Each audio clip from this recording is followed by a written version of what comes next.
Hello, everyone, and welcome to the Second to None podcast here on the Believe Podcast Network and streaming on the 365 Sports YouTube channel. Like I said, we're live here. I'm Blayne Gilmer here with former Georgia wide receiver, NFL wide receiver, Tavarres King. Tavarres, man, can this college football season get any crazier? Even in the SEC, it just each week crazy stuff happens. Yeah, man. Every week, something surprising happens. Somebody's doing something that's eye opening. Obviously didn't expect South Carolina to hang a 40 piece on UF, but they did. Didn't expect LSU to play Bama that close, but they did. A lot went down. There was a shootout up in Knoxville.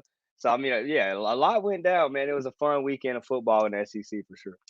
One, seeing Kentucky score 42 points, and then the other, seeing Kentucky give up 45 points. That was shocking in itself. You know, we talked about that game. Who knows? Is Dan Mullen going to be fired? We're going to touch on that. You know, who would they call possibly if he is fired? That kind of thing. Of course, you mentioned the battle in Tuscaloosa there.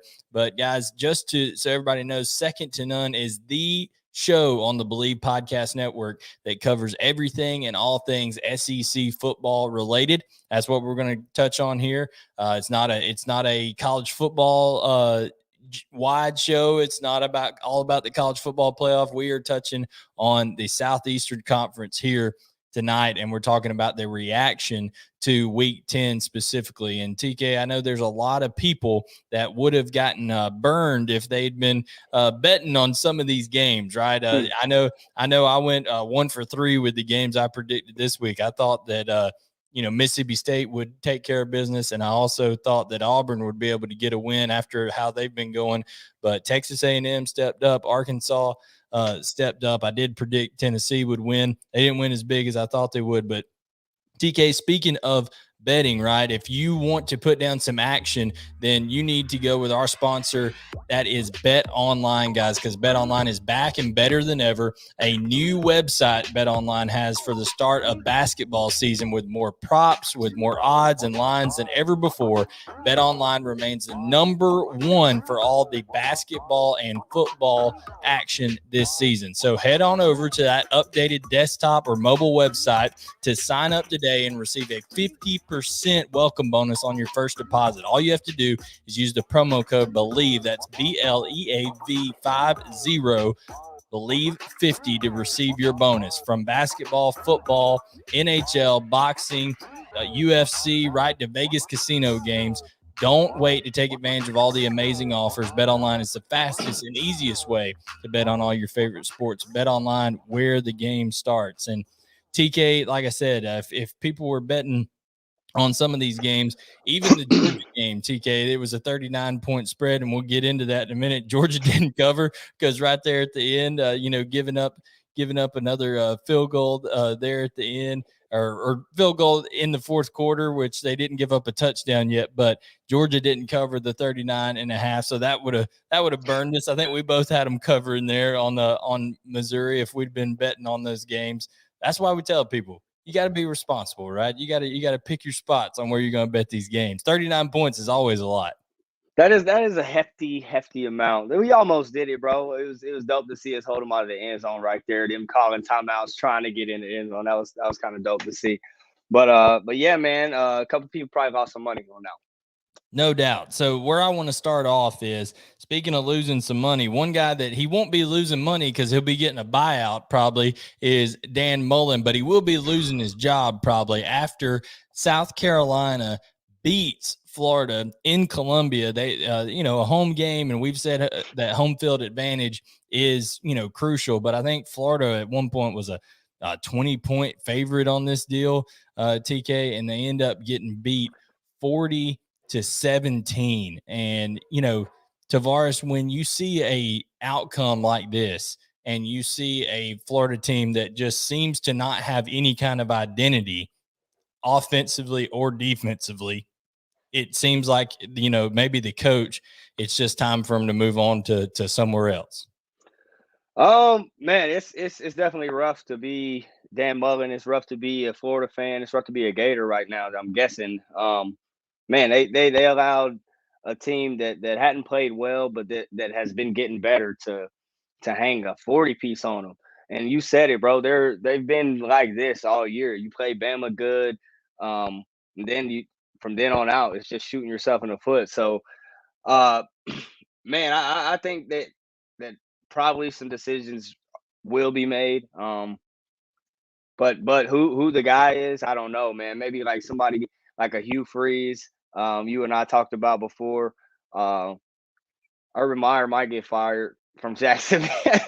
From Jacksonville. No, They may ask Urban if he wants to. Hey, do you want to stay in the Sunshine State and just come back here to yeah, just come on. Florida? Yeah, run that back, Turbo. Nah, man. Hugh Freeze will be a dope one from Liberty. You saw how they played Ole Miss this week. Hugh Freeze is a guy that's been a part of this league.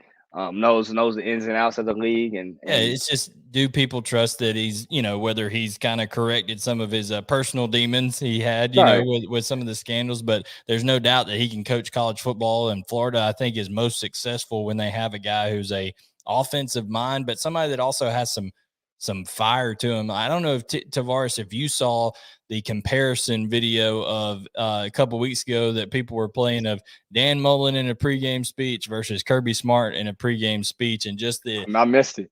the intensity level that comes across. Somebody said Dan Mullen sounds like a fifth grade teacher out there trying to get his kids to calm down after recess or something. And Kirby is over there, saying, cut it loose. You let your butt, all that kind of stuff, just chopping on Jordan Davis's shoulder pads. There is a difference in how they approach the game. And I'm not saying everybody has to do things the right that same way, right? But definitely it just seems that a team takes on a coach's personality, in Florida really has a split personality right now.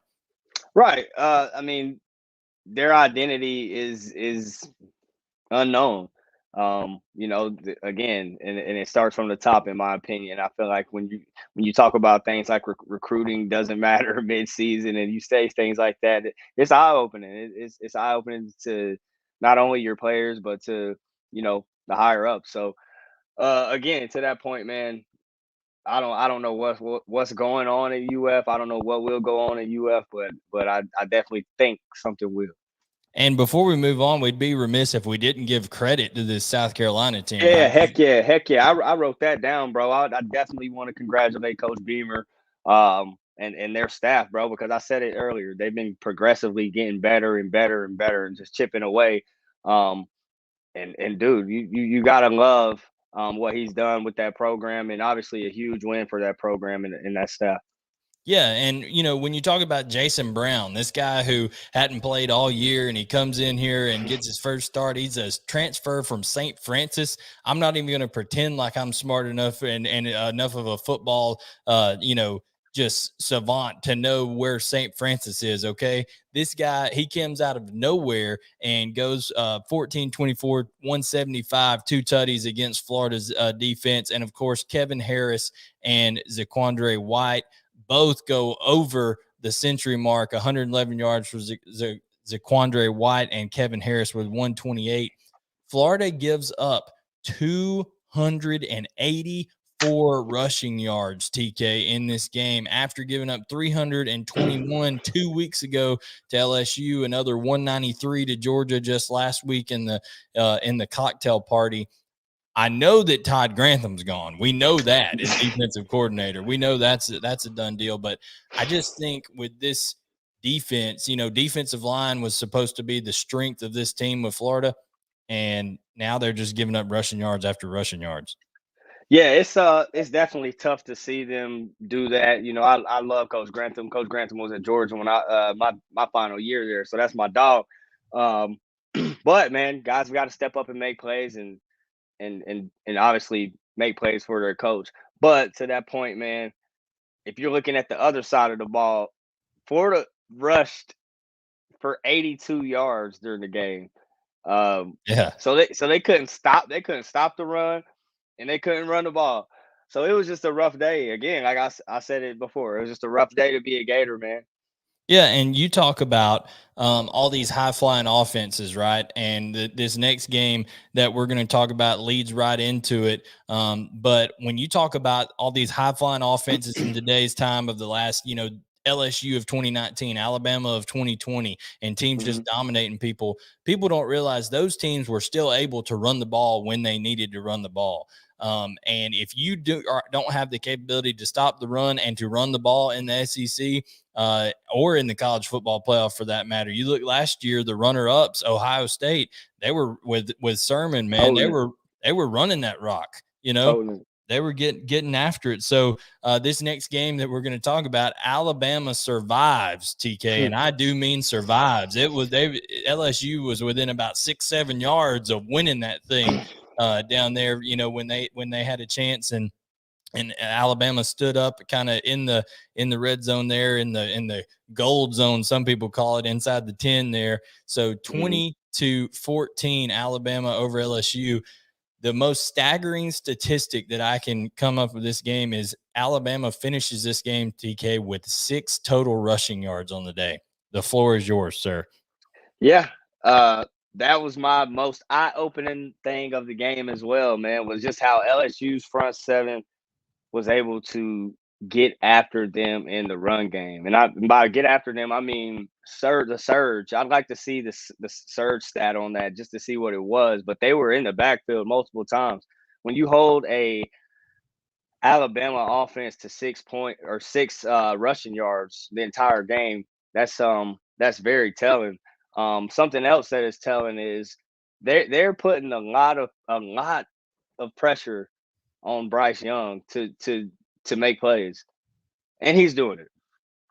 Yeah. Dude, he's doing it. There were several times. There were several times LSU was playing off coverage, and this guy was just taking what was given to him. You want to play off? I'll throw this out. You want to play off? I'll throw this slant to Michi. So I mean, he's very cerebral. He's very smart. But I think that if they're gonna, go further, they're gonna have to be able to run the ball. And if you can't run the ball on LSU, you're gonna struggle. You're gonna struggle to run the ball. Imagine if that was Georgia's defensive front across the way from them. Yeah, that's what I'm saying. So that was probably my most telling thing of the game. But good thing for Bama is that they got a kid like Bryce Young that can help them through the air and on the ground. He's not like crazy fast, but somehow he just makes things work. So he's fun to watch, man. And I think that they got some work to do for sure. No, they do. That offensive line is struggling right now. LSU gave them some looks and absolutely got after Bryce Young. I mean, getting hit, son. Bryce Young took off running one time. That man, he got smoked. They say he's 195 now. He ain't 195. He may be 185 if he's depending on if he ate a peanut butter and jelly that morning. I'm just telling you, the man is a slender quarterback, right? He can throw it now. He's got a howitzer attached to the right side of his body. I mean, he can sling that thing. But he is not a sturdily built quarterback, so he needs to get down because that safety came and headhunted him, number 5 for LSU, man. I mean, he got him for sure. But now when it comes to Alabama, like I said, the offensive line continues to struggle time after time. Not only the run game was absolutely stifled. I mean, Brian Robinson Jr. averaged 1.4 yards per carry in this game. That doesn't happen. No, that doesn't happen at all. Brian Robinson Jr. B-Rob's been holding it down for Alabama this year. He's been doing a good job. But, also, like I said, time after time, Bryce Young was under pressure. And you talked about Bryce Young having to make all the plays, it seemed like, for Alabama on offense.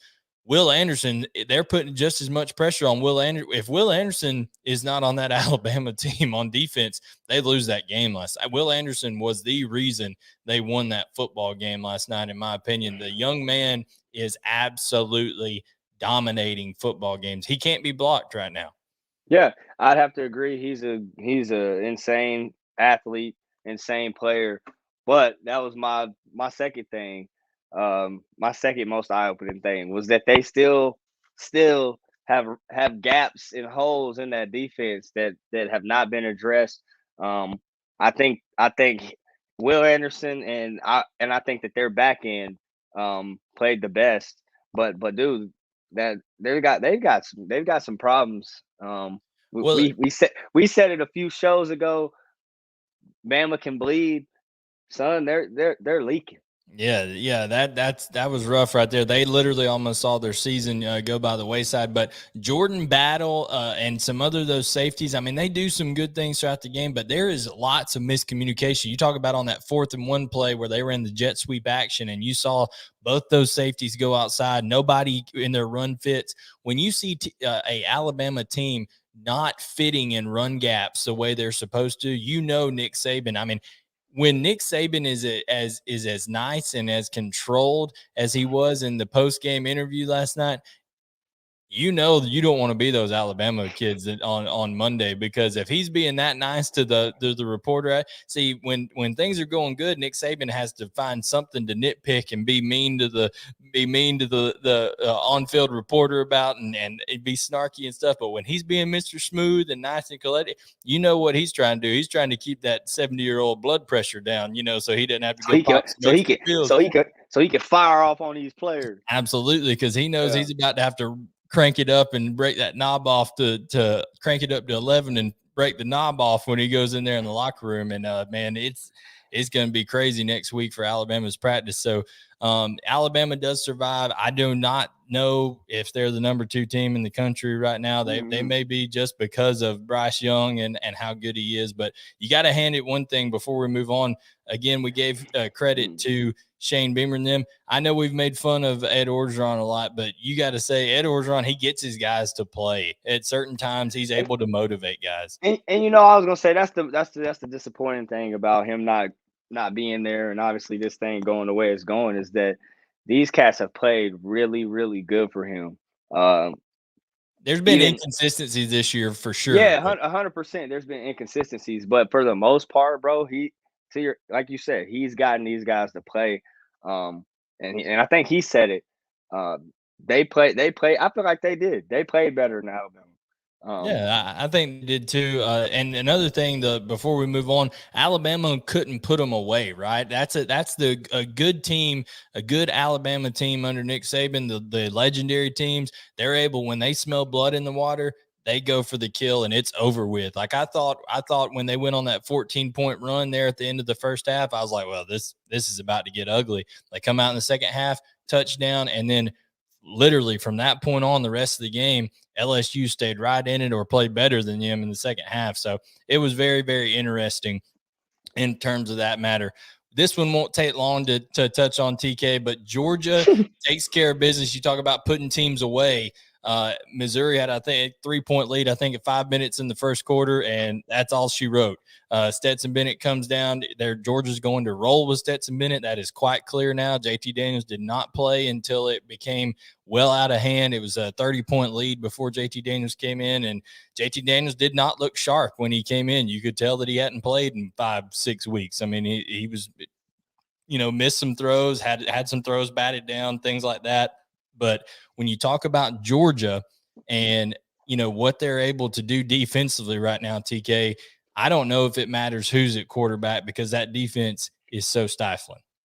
Yeah, obviously that front seven is ridiculous. Their front four is insane. I mean, they're going to put you in a position from a field position standpoint to be in good shape every time.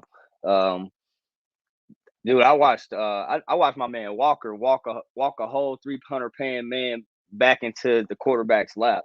So when you've got guys that play like that, it's phenomenal. But to your point, Stetson looked good all day long. People talk about him not being able to throw the deep ball.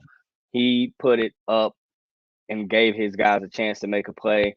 And to that point, guys are making plays. A.D. Mitchell, Jermaine, Brock Bowers. TK, now that Georgia has a healthy Jermaine Burton and a healthy Arian Smith that you saw early and often in those games, that's scary for folks from that Georgia wide receiver core when they got a guy who's literally the fastest player that's ever played at the University of Georgia, Arian Smith. TK, on his career so far, when Arian Smith's been healthy, 8 targets, 5 catches, 3 touchdowns in his career. Is that man? He scores. Some efficiency, my brother. That's efficiency. How scary is that for them to have a healthy Jermaine Burton and Arian Smith now, and Kearis Jackson all rounding into shape late in the year? I mean, it's super scary. You're getting speedsters back. You're getting, some guys that have played. You're getting a lot back, some experience. So I mean, it's huge when you got guys that can open up things on the outside. Now you thought Brock Bowers was doing damage before.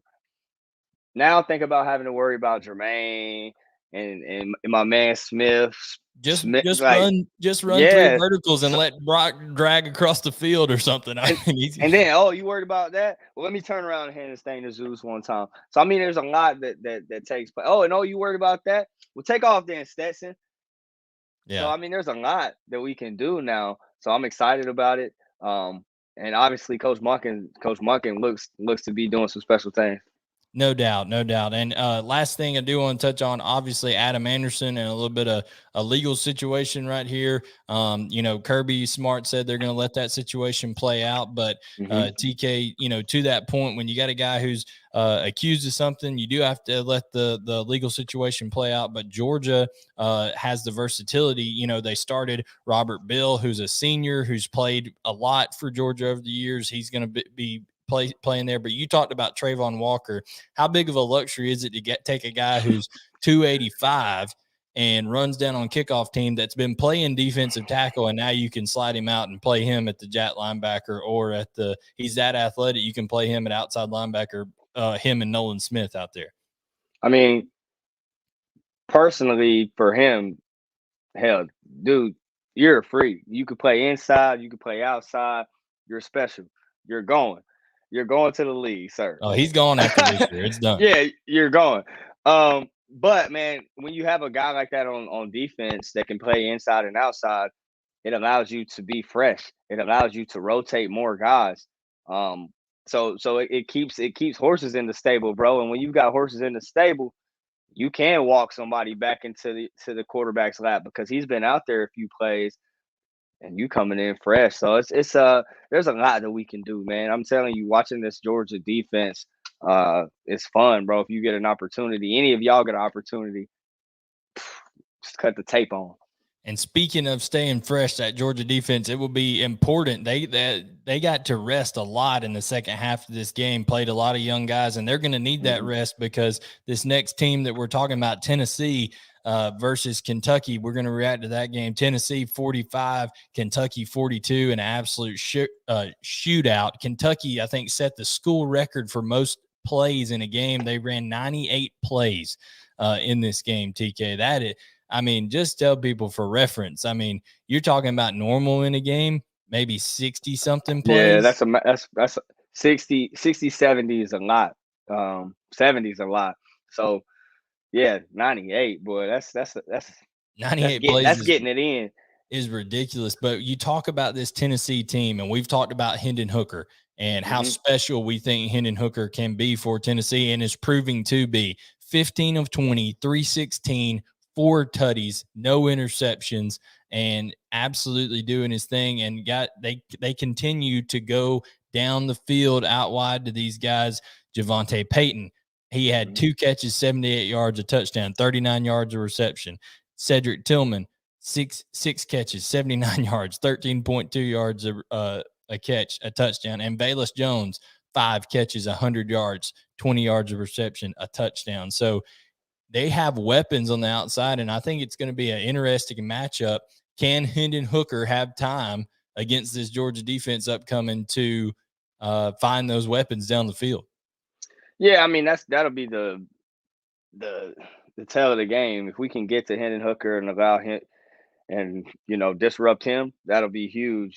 But to that point, Josh Heupel has Look at our man Wesley Perkins down here says no matter how bad Tennessee is, they always seem to find a way to beat Kentucky. Hey, there's some of those teams that just seem to have each other's number, Yeah, that's just how that goes, man. But like I was saying, Josh Heupel and Tennessee have been rolling, and we've been talking about them being very special, bro. Tennessee fans have something to be happy about in Josh Heupel. They have something to be happy about in Hendon Hooker. He just kept making play after play after play. The thing that was eye opening in this Kentucky game, though, was that I'm sure Mark Stoops is just livid about, bro. often, several times, Hendon Hooker had, receivers just running butt naked, like wide open. Busted coverages. Yeah, so I mean, we talk about Kentucky's defense all the time being so good, so sound, having a lot of experience with the older guys, seniors, redshirt seniors, bro. I mean, butt naked. It was crazy. I was like, dang, Yeah. that's high school open. Well, and here's the thing too. This tells you what the story of this game was, TK. The turnover battle was even. Kentucky had the ball for 46 minutes out of this game. 46 minutes and 8 seconds of possession. Tennessee had it for 13 minutes and 52 seconds. TK, they had was just explosive plays. They didn't have great. They were 3 of 8 on third down. They didn't keep the ball That's a that long. fun day though, Blayne. You just bombing on them. That's a fun day, son. That's a fun day. What was that play call on Madden? The bomb, is that what the bomb? The bomb. The bomb. You just go out there, if you call 4 verts, hey, everybody go deep. I'm gonna find somebody. No, I mean, that's what Josh Heupel and his crew brings. But I think that is a reason that you see, and we'll get into a breakdown of this on our episode later in the week of the Tennessee-Georgia game. That's the reason I think you're seeing Georgia open up as a 20.5-point favorite on the road against Tennessee, is because I think Tennessee has become, as exciting as they are, which Tennessee football is exciting again to watch. As exciting as they are, they're very dependent on explosive plays. I mean, and you're not going to get those, those don't come all the time. You have to manufacture those explosive plays, right? Or you have to hope there's some bust like Kentucky has, and those aren't always the most reliable thing to. So really, Kentucky, the way they played, if you told me that Kentucky was going to have 612 yards of offense in this game, TK, Yeah, I would have said they won. Yeah, and be 12 of 17 on third down. I'm like, Kentucky just ran through them like nothing. But that is not the case. Tennessee goes on the road and gets Josh Heupel a signature win there over a good Kentucky team, 45-42. And how things have changed for Kentucky here in a couple of weeks. They go from, thinking about a possible 11-1 season, maybe a New Year's Six bowl game, and now Mississippi State and Tennessee have knocked them off back to, it's basketball season, TK. The mindset changes up there in Yeah, Lexington and a little see, bit. look, I was being too nice to him. That was my bold prediction. I said they was gonna get him a little New Year's Day bowl, but then yeah, you're right, man. It's hooping time. Yeah, it's time for basketball up there in the Bluegrass State. So that is our reaction to Tennessee 45-42 over Kentucky. Now, TK, the other game, but we're going to save Texas A&M and Auburn for last. Arkansas, Mississippi State. TK, I thought Mississippi State would continue to roll, and coming off the playoff committee giving them some respect, and them having beat Texas A&M earlier this year, and just doing some really good things and beating a good Kentucky team. I thought that they would continue that momentum a little bit, but old Sam Pittman had the boys from Arkansas ratcheted up for this one. They end up with 202 rushing yards, beat Mississippi State by 3 points, 31-28. What are your thoughts, TK, on Arkansas now bowl eligible under Sam Pittman in year 2 after Chad Morris basically ran that program into the dang ground? Yes, sir. Our guy. Congrats to him for being bowl eligible. Coach Pittman and the Arkansas Razorbacks. That's super dope for them. But dude, I think that this is a team we talked about identity earlier. This is a team that's taking on the identity of their coach. He's somebody that's hard nosed, knockout, drag out type of guy. When they get into games like this is kind of the outcome that I expect. I expect them to slug it out and finish it the hard way, and that's kind of how this one was. Obviously, my man on the other side at the QB, Will Rogers had a big day. Boy, you talk about rocket launcher on the arm. He was out there spinning it. 36 of 48, 417, 4 touchdowns, but he did have that one interception. Ultimately, TK, when you're in a 3-point game like this, Arkansas did win the turnover battle, so they got one more, they got an extra possession out of this game. And when you get an extra possession in the game and, the time of possession was nearly even on that thing, everybody was about the same on third down efficiency. So, really a tight game all the way around. And TK, I think that these are two teams that if you project forward, these are two teams that are going in the right direction. 100%. 100%. We talked about Mississippi State a little, I think, on our last show, and Zach Arnett and what he's doing. That defense is playing so well. We don't know if he'll be there next year. They've kind of turned things around so much that Zach Arnett is looking like a candidate for a coaching job. But man, I feel like Mississippi State. Hey, they can play defense. You think Florida might go after Zach Arnett? Ooh, look. He he playing for Who's Zach Arnett's agent? If he gets that job, we need to get a cut. We need to get a finder's fee. I need that percentage. I need 1 or 2 points on that, my friend. Hey, I'll take a half if thing's you don't get an SEC head coaching job now without getting $5 million a year at least. So I'll take it. I'll take half. 1 or 2 points, my friend. 1 or 2. TK's like, nah, I want that big money. So no, I agree with you. I think that Mississippi State has a lot to like about where this team is headed, even in spite of this loss. And TK, there is a crazy scenario out there. There's a lot of stuff that has to happen, but technically, somebody put a graphic out that the SEC West could finish like in a 6-way tie with everybody ended up 5-3 on the year in the division. Alabama would have to lose to Arkansas and Auburn, which could happen.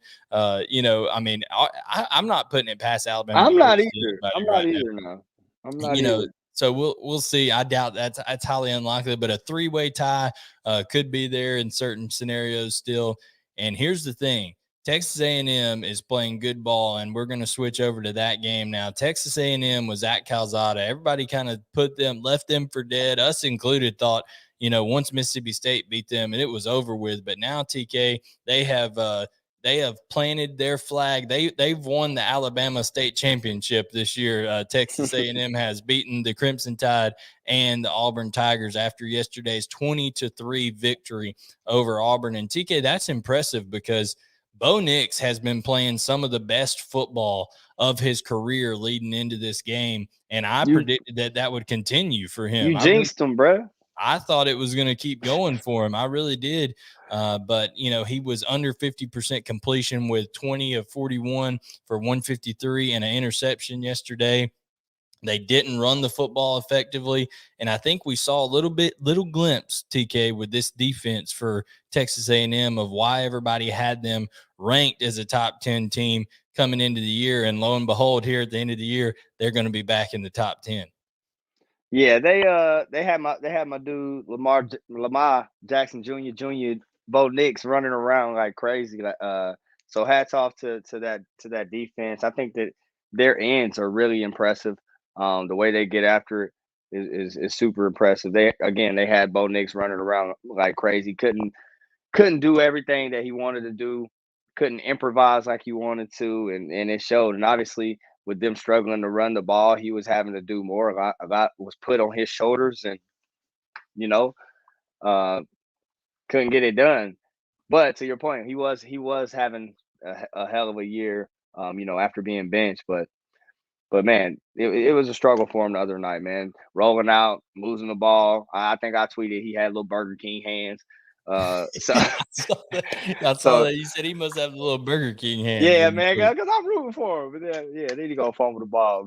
But no, man, I think he's played well up until this point after being benched, man, and just it was a tough outing for him and the Auburn Tigers. And everybody knows about, of course, DeMarvin Leal, who's projected to be a top 10 pick in the NFL draft, but it was Tyree Johnson who was getting things done with 2 sacks on the day. Jalen Jones had an interception, so that Texas A&M defense stepped up. And then when you talk about the distribution of the ball, once Texas A&M is able to get that run game going a little bit, TK, Isaiah Spiller, Devon Achane, and then you're able to incorporate Caleb Chapman and Jalen Wydermyer down the field kind of as they did.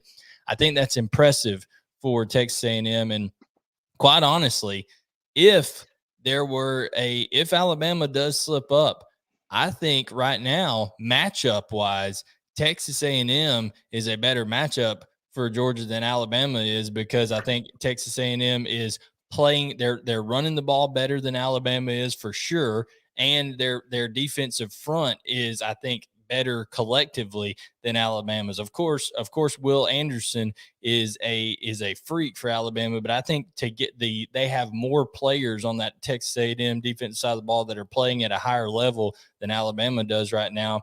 And I think it would be a good game if that were to happen.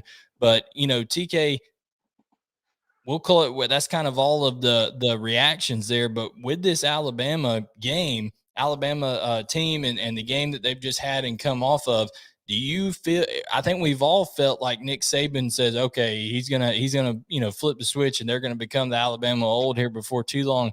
How do you think Alabama finishes out these last couple of games here? Man, it could be rough for them. Obviously the Iron Bowl. You got Arkansas.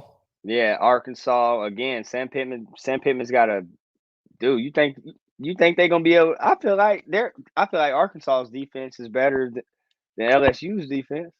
Yeah, it probably, I mean, Arkansas has played more consistently on defense. They gave up the 52 points or whatever to Ole Miss, but Ole Miss tends to do that to everybody, man, a little bit, even though they struggled a little bit with Liberty yesterday, 27-14, and we won't get into that one as much. But when you talk about Alabama here to finish, they get right next week against New Mexico State, but then they close the year out with Arkansas and Auburn.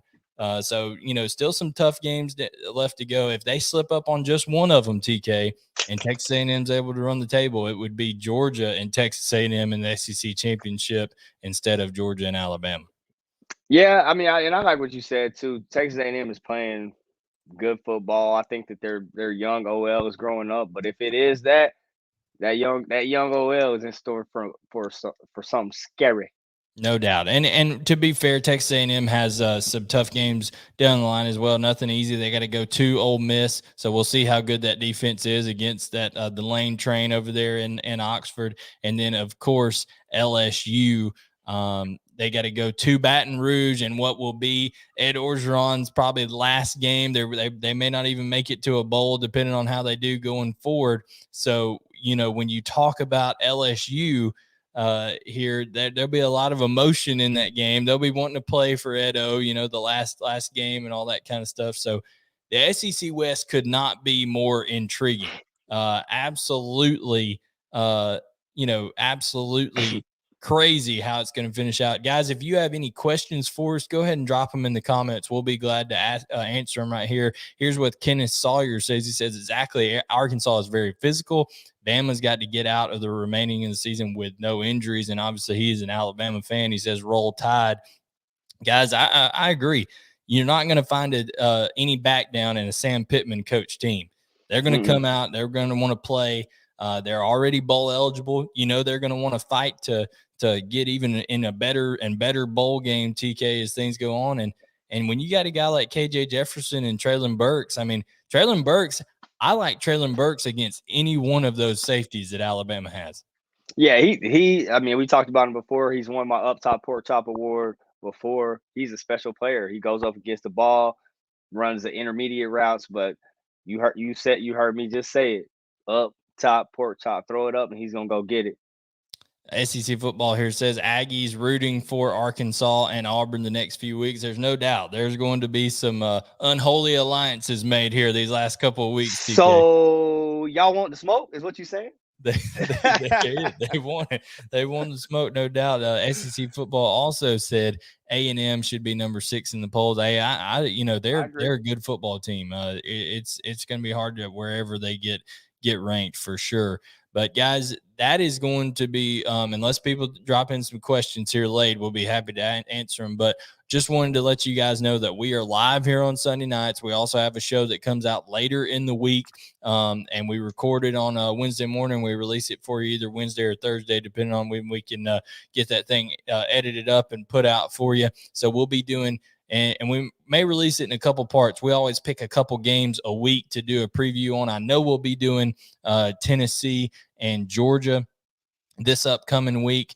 I'll look right here and see who else we've got coming up for this week. But TK, just real briefly, nothing in depth because we're going to go into it, but just kind of talk to everybody what you expect out of that Tennessee Georgia game, and where Tennessee maybe could give Georgia some if they were to give them a challenge, how would that look? Well, I mean, just watching the way that they played, Kentucky and everybody else, they play up tempo, they play upbeat, and I don't think that we've played a team that does that yet. So if we do get in a situation to where our defense is out there for a long period of time, it's going to be interesting to see how we react to that.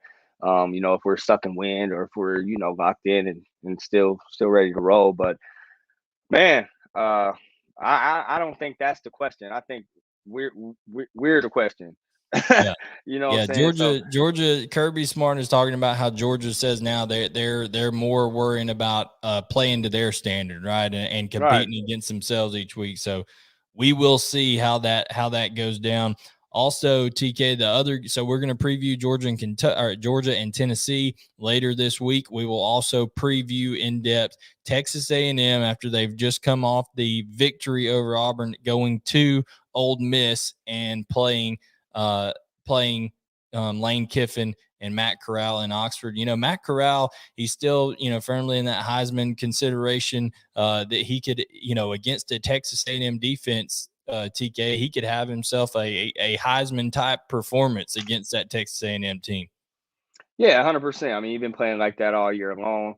I don't expect him not to play like that. He's got guys back from injuries and things like that. So I think he's should have a good outing. And as we mentioned, Texas A&M has everything to play for, because as I saw somebody put out, TK, if Texas A&M, let's just say where Alabama loses a game, Texas A&M runs the table, and if Texas A&M were to upset Georgia in the conference championship, TK, tell me they're going to leave Texas A&M out of the college football playoff after they just did that. They would definitely be in that top four.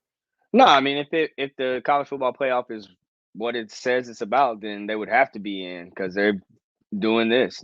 They're progressively getting better, and that's what they say it's about. So no doubt. Yeah. So there is lots of interesting stuff. Like I said, guys, we are the Second to None podcast. Please search us on Apple Podcasts, Google Podcasts, Spotify, anywhere you do. My name, TK's name, anywhere you see it, you can, anywhere you listen to podcasts, you would be able to find us there. Also, if you would do us a favor, all the people, there's lots of people in here right now, guys, that I'm seeing on the screen here. If you could do us a favor, hit that like button if you like the content, turn on notifications, subscribe, all that kind of stuff, and come back for it on our Wednesday show.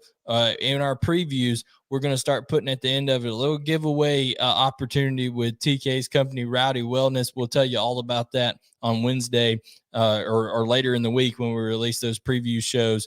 And we are about to sign off, but Wesley Perkins gets a question in here right under the gun. We'll answer that. Is there a scenario out there where the SEC West could come down to the winner of the Iron Bowl?